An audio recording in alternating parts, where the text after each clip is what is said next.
विवाह संपन्न हुआ। आज से आप दोनों पति पत्नी हैं।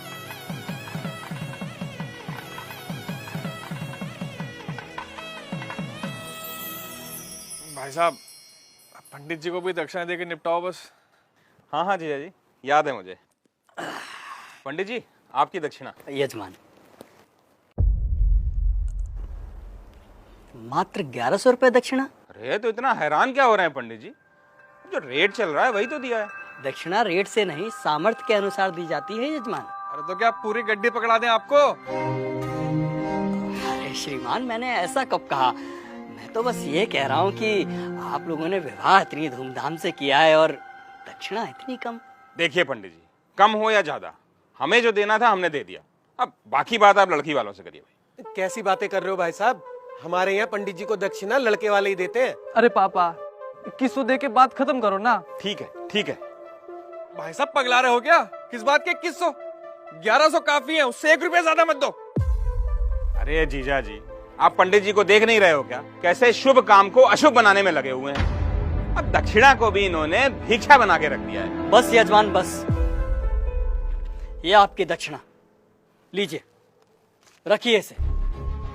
लेकिन एक बात मैं आपको बता दूं, बिना दक्षिणा के कोई भी यज्ञ संपन्न नहीं हो सकता, क्योंकि दक्षिणा यज्ञ की पत्नी होती है और सामर्थ्य होने के बावजूद दक्षिणा ना देने वाले व्यक्ति को गौ हत्या के समान पाप लगता है। अरे यार, इन पंडितों का यही है, जरा सा कुछ कह दो फौरन पाप पुण्य शुरू हो जाता है इनका, और इनकी जेब भरते रहो तो सब ठीक है। सही कह रहे हो जीजा जी। अरे मजे तो इन्हीं के हैं, गद्दे पे बैठ के 2-4 मंत्र पढ़ेंगे, विवाह संपन्न हुआ कह के मांग लो मोटी दक्षिणा। बस, बहुत बोल चुके आप लोग, अब मेरी सुनिए।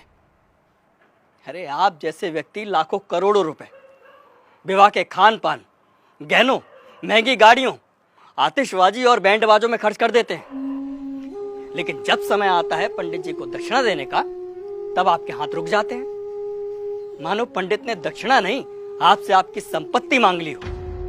एक बात बताइए, यदि किसी विवाह में पंडित ना हो, फेरे और बाकी कर्मकांड ना कराए जाए, तो इन 56 भोगों, नाच गाने और शराब पी के हुड़दंग मचाने से विवाह संपन्न हो जाएगा? नहीं होगा, क्योंकि विवाह में इन सब का कोई महत्व नहीं होता। लेकिन फिर भी हमारे समाज में वैदिक रस्मों की बजाय इन व्यर्थ के आडंबरों को बढ़ावा दिया जा रहा है। विवाह में फला बैंड आएगा, मेगा फार्म हाउस होगा, विवाह में आने वाले बारातियों को क्या और कितना शगुन देना है, इसकी तैयारी महीनों पहले शुरू हो जाती है।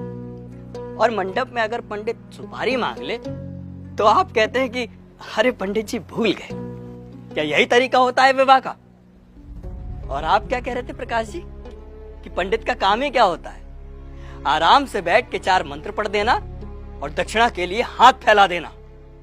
तो श्रीमान सुनिए, विवाह गुड्डे गुड़ियों का खेल नहीं होता, 7 जन्मों का अटूट बंधन है, जिसमें पंडित मंत्रोच्चारण करके देवताओं का आह्वान करता है और वर वधू को परिणय सूत्र में बांधता है। इसलिए पंडित और उनके द्वारा किए गए कार्यों की कुछ तो मर्यादा रखिए। उन्हें दक्षिणा भीख समझकर नहीं, आपको जीवन की सबसे बड़ी खुशी देने के लिए दीजिए। पापा, कब होगी विदाई? वो बाहर BMW वाला नखरे दिखा रहा है, कह रहा 2 घंटे लेट हो गए, 50,000 रुपए मांग रहा है।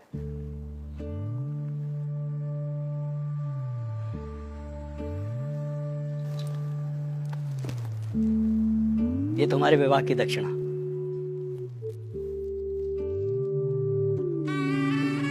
खुश रहो। पंडित जी, पंडित जी, पंडित जी,